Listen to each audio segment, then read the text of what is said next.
Hello friends, I hope you all are fine. Welcome to my channel. इस video में we will cover section 9 of the Sale of Goods Act 1930. So let's start. Section 9 talks about ascertainment of price कि अब price को हम determine करते हैं. पहले हम लैंग्वेज पढ़ लेते हैं बेयर एक्ट की. Subsection 1 says the price in a contract of sale may be fixed by the contract or may be left to be fixed in manner thereby agreed or may be determined by the course of dealing between the parties. Okay.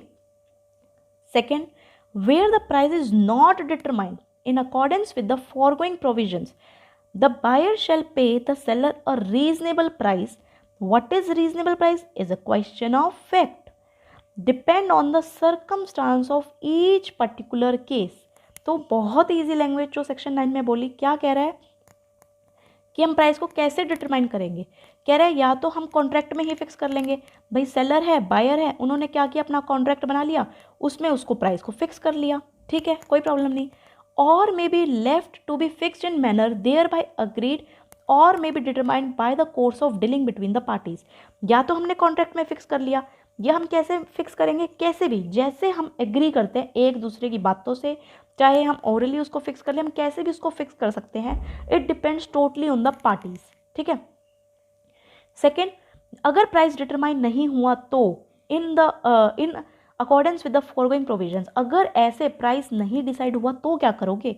तो buyer क्या है, मानो कि तुमने product वगैरह खरीद लिया ना, तुम्हारा प्राइस डिसाइड हो रहा, तो बायर क्या करेगा, जो भी रीजनेबल प्राइस लगेगा, जो सेलर उसको रीजनेबल प्राइस बताएगा, वो बायर को पे करना पड़ेगा. बायर हैव टू पे दैट. अब जो रीजनेबल प्राइस है वो भी क्वेश्चन ऑफ फैक्ट आ गया. क्वेश्चन ऑफ फैक्ट मतलब वो हर केस में डिपेंड करता है कि इस केस में प्राइस क्या होना चाहिए, इस केस में क्या होना चाहिए. उसके अकॉर्डिंग हम उसका रीजनेबलनेस देखते हैं कि यहाँ पे क्या वैलिड प्राइस देना चाहिए, ठीक है. ये था सेक्शन 9. अब सेक्शन 10 पढ़ते हैं. Section 10 says agreement to sell at valuation, कि हम वैल्यूएशन अगर किसी से करवाएंगे तो क्या होगा, देखते हैं. फर्स्ट कहता है where there is an agreement to sell goods, जहाँ पे हमने एग्रीमेंट किया है गुड्स बेचने के लिए, ऑन द टर्म्स, किस टर्म्स पे हमने जो एग्रीमेंट किया है वो किस टर्म्स पे किया है, हमने बोला है, पहले हम पढ़ लेते हैं. Where there is an agreement to sell the goods on the terms that the price is to be fixed by the valuation of a third party and such third party cannot or does not make such valuation, agreement is thereby avoided, provided that if the goods or any part have been delivered to and appropriated by the buyer, he shall pay a reasonable price thereof. ठीक है जी.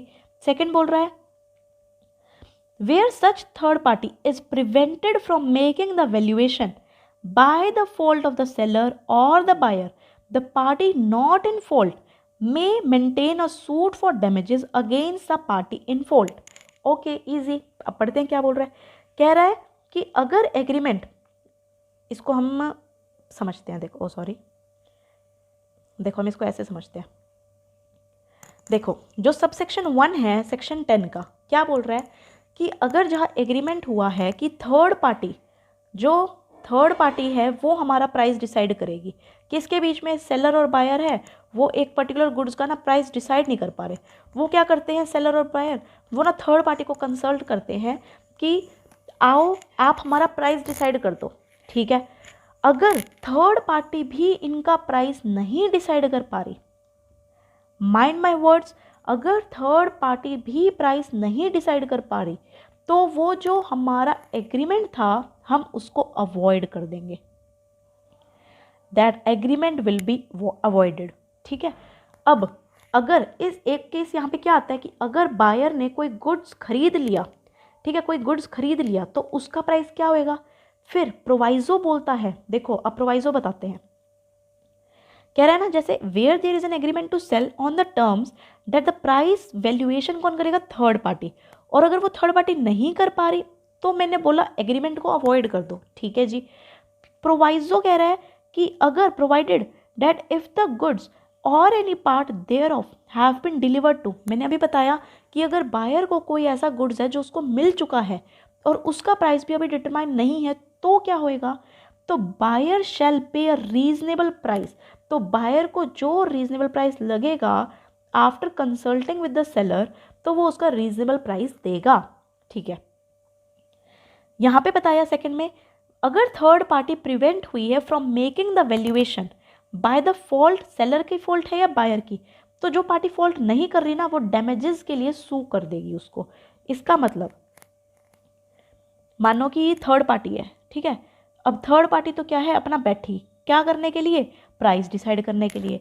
ठीक है, या तो buyer ने या seller ने अब क्या है, कुछ फॉल्ट कर दिया, मतलब ऐसा कोई काम किया, सपोज बायर ने ऐसा कोई काम किया जिसकी वजह से जो थर्ड पार्टी है वो प्राइस डिसाइड ही नहीं कर पा रही।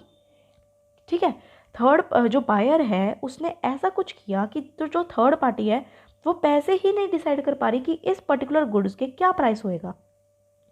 सेलर भी कर सकते हैं काम, मैंने एग्जांपल लिया है बायर का। तो जो पार्टी फॉल्ट नहीं कर रही, मतलब जो फॉल्ट नहीं कर रही दैट इज सेलर, वो क्या है, इसके खिलाफ डैमेजेस क्लेम करेगी, इसको सू कर देगी। किस चीज़ के लिए डैमेजेस क्लेम करेगी इससे, क्यों करेगी, क्योंकि इसने थर्ड पार्टी को प्राइस वैल्यूएट करने के लिए रोका है, इसलिए। ठीक है, देखो अब आ जाएगा समझ।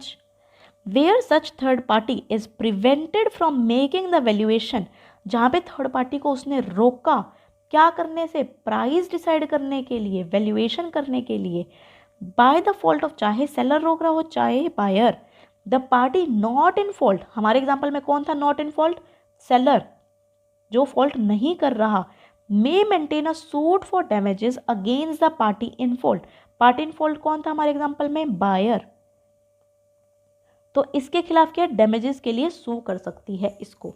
ठीक है, तो ये था सेक्शन 10 में जिसमें हमने पढ़ा agreement to sell at valuation which was under section 10। ठीक है, नेक्स्ट वीडियो में हम सेक्शन 11 से कंटिन्यू करेंगे। ठीक है, इस वीडियो में इतना ही। I hope you all understood it. Don't forget to like, share and subscribe my channel to get notification for new videos. Thanks for watching.